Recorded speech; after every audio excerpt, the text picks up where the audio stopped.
Hello students, how are you. हम लोगों ने प्रीवियस क्लास में वॉइड्स या रिक्तियों के बारे में पढ़ा था। वॉइड्स दो प्रकार के थे, चतुष्फलकीय रिक्तियां और अष्टफलकीय रिक्तियां, या tetrahedral voids and octahedral voids. तो स्टूडेंट्स, आज हम लोग इसी में ठोस अवस्था चैप्टर में एक नया टॉपिक स्टार्ट करते हैं। उसका नाम है संकुलन प्रभाज या संकुलन दक्षता। ये भी जो हम लोग पहले पढ़ा था कि समृद्ध संकुलित संरचनाएं पढ़ी थी, उसी से संबंधित है। तो समृद्ध संकुलित संरचनाओं में क्या था, क्लोज पैक्ड स्ट्रक्चर्स में क्या पढ़ा था, हम घटक कणों को एक ठोस गोला मानते थे और उनको इस तरह से अरेंज करते थे कि जो आयतन आपका दिया हुआ है वो मैक्सिमम क्या हो, ऑक्युपाइड हो जाए उन गोलों के द्वारा। इससे क्या होगा, क्रिस्टल को मैक्सिमम या अधिकतम घनत्व प्राप्त हो सके। उसमें क्या था, कुछ स्थान ऐसे रह जाते थे जो गोलों के द्वारा नहीं घिरते हैं या आवृत नहीं होते हैं, तो वो क्या थे, वॉइड्स के रूप में क्रिएट हो जाते हैं। संकुलन प्रभाज भी इसी से संबंधित है। तो संकुलन प्रभाज का मतलब होता है किसी इकाई सेल में उपस्थित कुल आयतन का वह भाग या प्रभाज जो घटक कणों अर्थात गोलों के द्वारा आवृत रहता है या घिरा रहता है, उसे कहते हैं संकुलन प्रभाज। फिर वह डिफाइन करता हूं, किसी इकाई सेल में उपस्थित कुल आयतन का वह प्रभाज या वह भाग जो गोलों द्वारा आवृत रहता है, उसे संकुलन प्रभाज कहते हैं। अगर इस संकुलन प्रभाज को हम 100 से मल्टीप्लाई कर देते हैं, यानी गुणा प्रतिशतता के रूप में निकालते हैं, तो यह कहलाता है संकुलन दक्षता। इकाई सेल सामान्यतः हमारे 3 प्रकार के थे।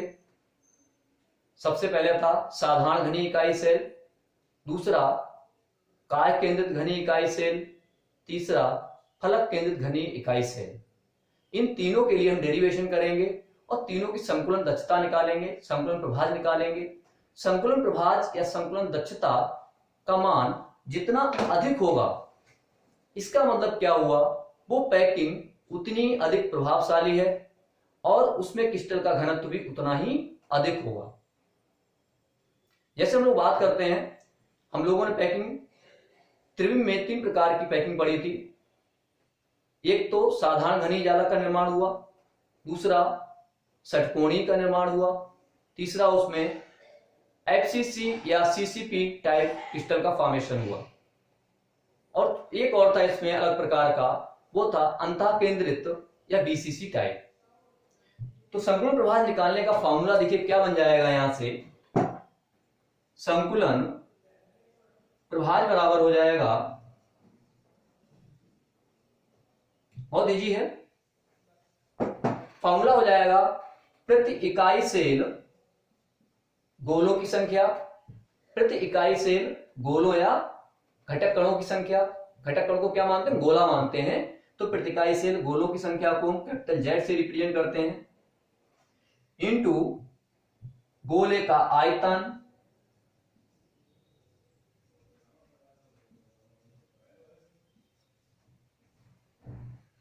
नीचे इकाई सेल का आयतन।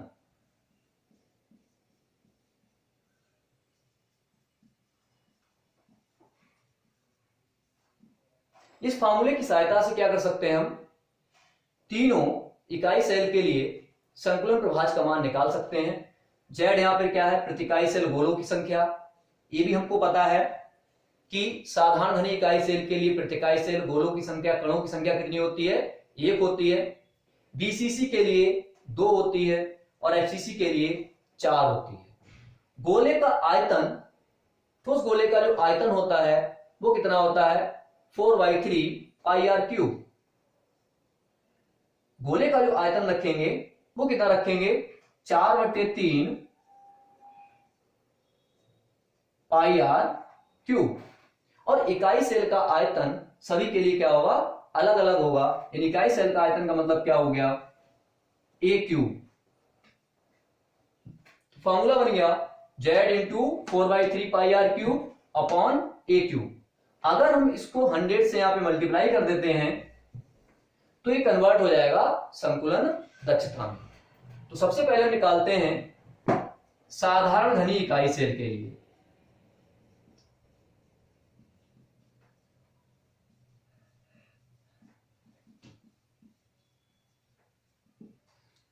यानी सिंपल क्यूबिक यूनिट सेल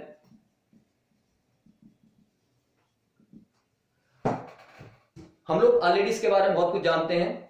निर्भय इकाई सेल जिसमें घटक कण क्या होते हैं, सिर्फ 8 कोनों पर उपस्थित होते हैं और सिर्फ प्रतिकाई सेल जो कणों का योगदान होता है वो 1 होता है। यानी इसके लिए संकुलन प्रभाज बराबर हो जाएगा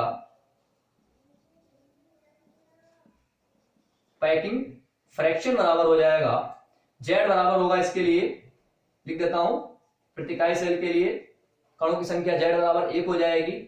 गोले का आयतन 4/3 होगा। इकाई सेल का आयतन क्या होगा इसके लिए, a क्यूब। तो इकाई सेल के लिए a और r में हमको संबंध वो पता होना चाहिए। तीनों में हमको a बराबर क्या होता है, इसके लिए 2r होता है। तो यहां से a क्यूब इक्वल टू क्या हो जाएगा, 2r का होल क्यूब हो जाएगा। इस तरह से संकुलन प्रभाज बराबर हो जाएगा z बराबर 1, एक गोले का आयतन 4/3 पाई आर क्यूब अपॉन इकाई सेल का आयतन अर्थात ए क्यूब। तो ए क्यूब बराबर यहां से हो जाएगा 2r का होल क्यूब।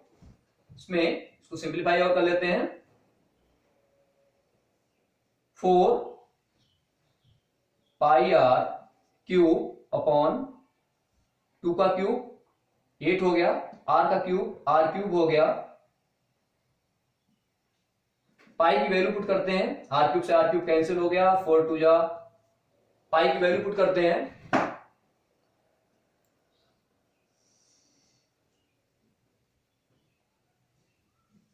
तो इसका आंसर आएगा 0.523, या इसको नियरली लिख लेते हैं 0.524। तो संकुलन प्रभाज कितना आया इसका, 0.524। और इसको अगर हम कन्वर्ट करें संकुलन दक्षता में, तो संकुलन दक्षता बराबर हो जाएगी, अगर हम इसको 100 से मल्टीप्लाई कर दें, अगर इसको 100 से मल्टीप्लाई करेंगे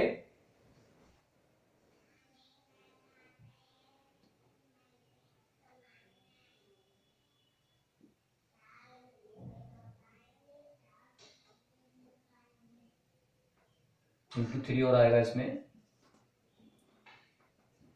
तो हो जाएगा 52.4%। ये इसका हो गया संकुलन दक्षता। तो इसमें संकुलन दक्षता का जो मान आया है वो कितना आया है, 52.4% आया।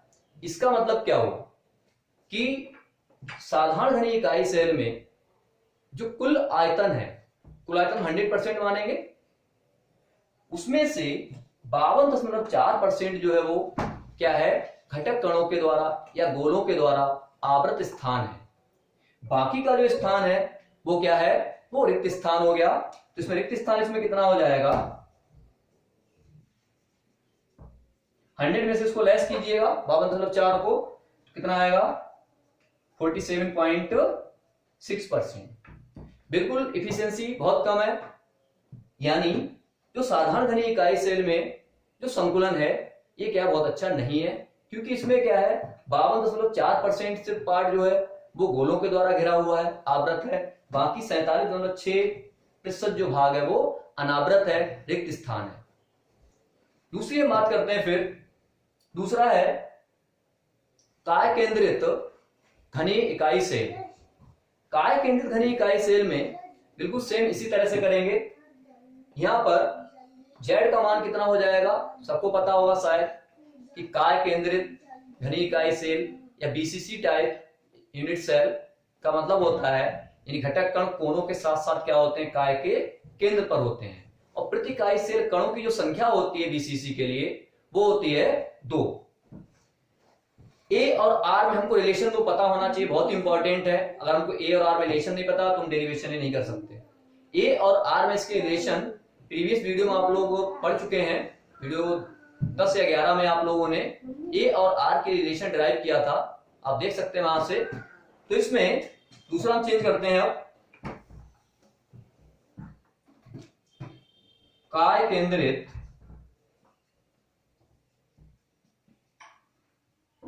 घनी इकाई सेल, या इसको बोलेंगे body centred cubic unit cell BCC. अब बीसीसी के लिए क्या होता है, बीसीसी के लिए होता है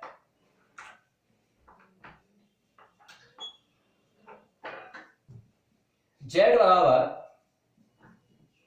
2 होता है। ए और आर में क्या संबंध होता है, पढ़ा था हम लोगों ने, आर बराबर a√3/4, ये डेरिवेशन किया था।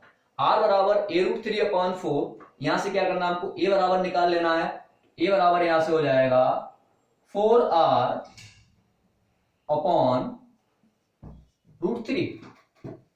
फॉर्मूले वैल्यू पुट करते हैं, संकुल प्रभाज क्या हो जाएगा इसके लिए,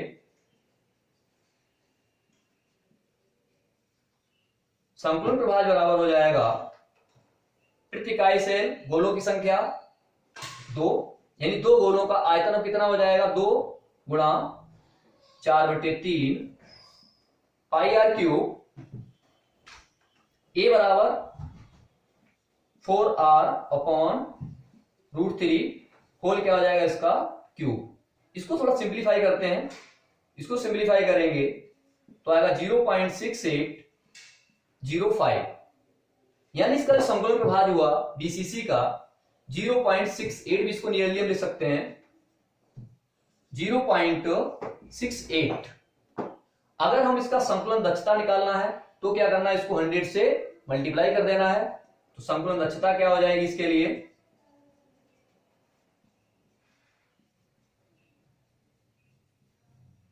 68.05%, या इसको नियरली कितना लिख सकते हैं 68%।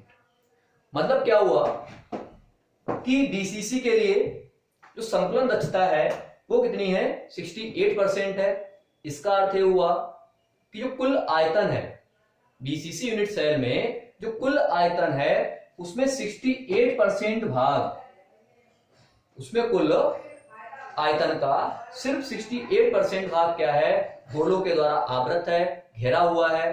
बाकी का क्या है, वो रिक्त स्थान है। इन टोटल स्थान 100%, उसमें क्या हुआ ऑक्युपाइड कितना है 68%। 100 में से लेस कीजिए 68% तो क्या आ जाएगा, वो अनऑक्युपाइड स्पेस आ जाएगा, यानी अनावृत स्थान आ जाएगा या रिक्त स्थान। तो इसमें रिक्त स्थान हो गया 32%। देखिए अब इसमें रिक्त स्थान कितना है 32% है और आवृत स्थान कितना 68%। ये भी इफिशियंसी बहुत अधिक प्रभावशाली नहीं है। तीसरा इसमें एक बात बताता हूं कि कभी कभी कंपटीशन में क्वेश्चन ही पूछ लिया जाता है, या यूपी बोर्ड में भी क्वेश्चन पूछ लिया जाता है कि हम लोग क्या करते हैं, संकुलन प्रभाज हमको पता है, संकुलन दक्षता हमको पता है, लेकिन कभी कभी पूछ लेता है कि अनावृत स्थान कितना है, अनऑक्युपाइड स्पेस कितना है। तो संकुलन दक्षता हो उसको 100 में से लेस कीजिएगा, वो क्या आ जाएगा, उसका अनावृत स्थान आ जाएगा। पूछ लेता है कि बीसीसी में अनावृत स्थान कितना है, रिक्त स्थान कितना है, तो 32%। नेक्स्ट तीसरा यूनिट सेल हमारा फलक केंद्रित इकाई सेल। थर्ड है फलक केंद्रित घनी इकाई सेल। घनी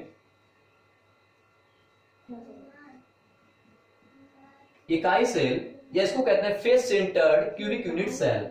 शॉर्ट फॉर्म इसकी क्या है, एफसीसी।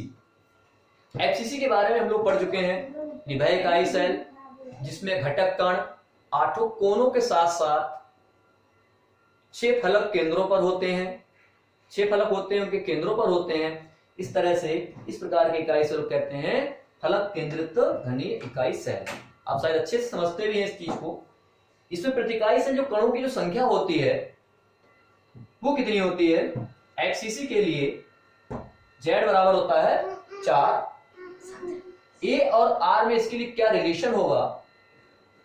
आर बराबर हम लोगों ने इसके लिए ड्राइव किया था a/2√2। आर बराबर a/2√2। अब यहां से हमको क्या निकालना है? a बराबर तो निकालना है, तो यहां से a बराबर क्या हो जाएगा? 2√2 इंटू आर हो जाएगा। 2√2 इंटू आर वैल्यू पुट करते हैं, संकुलन प्रभाज बराबर हो जाएगा Z प्रतिकाय सेल गोलों की संख्या 4 हो गई। गोले का आयतन, एक गोले का आयतन कितना है? 4/3 पाई आर क्यूब। इसको डोर को सेट कर दो please, set the door. 4 into 4/3 pi r cube. इकाई सेल का आयतन कितना हो गया? a क्यूब, इसलिए होगा 2√2 इंटू आर का होल क्यूब।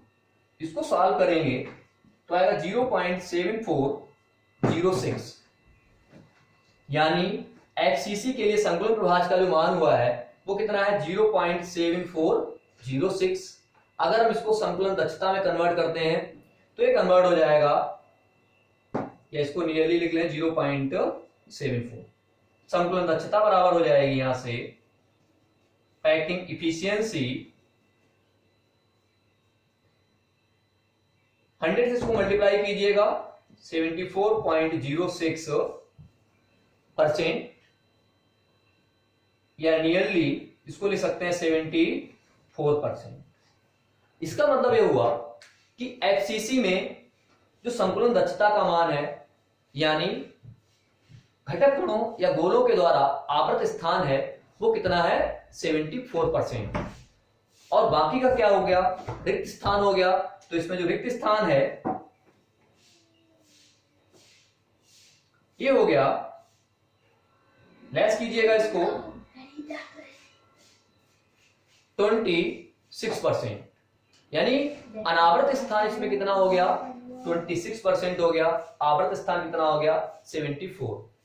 इसमें ध्यान रखना है हमको कि एफसीसी के समान ही एचसीपी यानी हेक्सागोनल क्लोज पैकिंग या षटकोणीय समृद्ध संकुलन या सीसीपी घनीय समृद्ध संकुलन, इनकी भी पैकिंग इफिशियंसी 74% ही होती है। यानी एफसीसी के साथ साथ एचसीपी और सीसीपी के लिए भी एक डेरिवेशन होगा, उसकी पैकिंग इफिशियंसी कितनी है? 74% है। अगर हम तीनों की कंपेयरिंग करें, साधारण घन में कितना था? नियरली 52% था, बीसीसी में 68% था, एफसीसी में 74% था। डायरेक्ट इससे क्वेश्चन पूछा जाता है। तो इसमें सबसे जो प्रभावशाली जो पैकिंग होगी, यानी सबसे अधिक प्रभावशाली संकुलन होगा, वो कौन सा होगा? एफसीसी में। यानी अगर हम एफसीसी में या सीसीपी में या एससीपी में क्लोज पैकिंग करते हैं तो ये सबसे ज्यादा प्रभावशाली है, क्योंकि इसमें जो स्पेस है वो मैक्सिमम ऑक्युपाइड हो जाता है। मैक्सिमम ऑक्युपाइड होने के कारण क्या होता है? क्रिस्टल को अधिकतम घनत्व भी प्राप्त हो जाता है। तो इससे सबसे जो अधिक जो घनत्व होगा वो किसका होगा? एफसीसी या एससीपी या सीसीपी का होगा। इसको टेबल की फॉर्म में हम लोग समझ सकते हैं। ए और आर के बीच में रिलेशन, समन्वय संख्या और संकुलन प्रभाज और संकुलन दक्षता, इसे बना सकते हैं। ये ध्यान में रखिएगा कि संकुलन प्रभाज क्या होता है? फ्रैक्शन में होता है, और संकुलन दक्षता किसमें होती है? 100 में होती है। इन प्रतिशत में होगी। कई बार बच्चों से पूछा जाता है कि संकुलन प्रभाज बताइए, कि एफसीसी का संकुलन प्रभाज बताइए, तो उनको फ्रैक्शन का मतलब नहीं पता, तो क्या करते हैं? वो 74% लिख देते हैं, गलत हो जाता है। क्या लिखना आपको? 0.74। ध्यान रखिएगा इन सब चीजों को। देखिए बहुत ही इंपॉर्टेंट चैप्टर है कंपटीशन व्यू से भी, और अगर आप कंटिन्यू प्रत्येक वीडियो को आप देखें, क्रम से आप देखिएगा 1 से लेके 16 तक। तो जितने भी टॉपिक्स थे एक सीक्वेंस में हम सारे टॉपिक्स को लेकर चल रहे हैं, कोई भी टॉपिक आपको छोड़ा नहीं जा रहा है, सारे टॉपिक आपको हम समझाएंगे, अच्छे समझाएंगे, यहाँ पर पढ़ाएंगे। लेकिन आपकी भी रिस्पॉन्सिबिलिटी बनती है कि इन सारे टॉपिक्स को आप एक कॉपी बनाइएगा, नोट्स बनाइएगा, उसमें जितने पॉइंट्स हैं इनको लिखिएगा। अगर किसी बच्चे को कोई प्रॉब्लम आती है, कोई टॉपिक समझ में नहीं आया है, तो वो हमसे पूछ सकता है। मैं उसको व्हाट्सएप नंबर इसलिए अपना नोट कर देता हूं, उस व्हाट्सएप नंबर पे आप पर्सनली मुझे कमेंट कर सकते हैं, या आप मेरे चैनल को सब्सक्राइब कर लीजिएगा। सब्सक्राइब करेंगे तो आपको नोटिफिकेशन ऑटोमेटिकली आ जाएगा। नहीं तो मुझे क्या है, आपको लिंक भेजना पड़ता है। अगर आपने उसको सब्सक्राइब नहीं किया है तो पर्सनली मुझे आपको लिंक भेजना पड़ेगा, तो आपको मिलेगा। तो अगर कोई प्रॉब्लम हो केमिस्ट्री में किसी भी चैप्टर संबंधित, तो इस नंबर से आप कांटेक्ट कर सकते हैं। नंबर नोट कीजिए,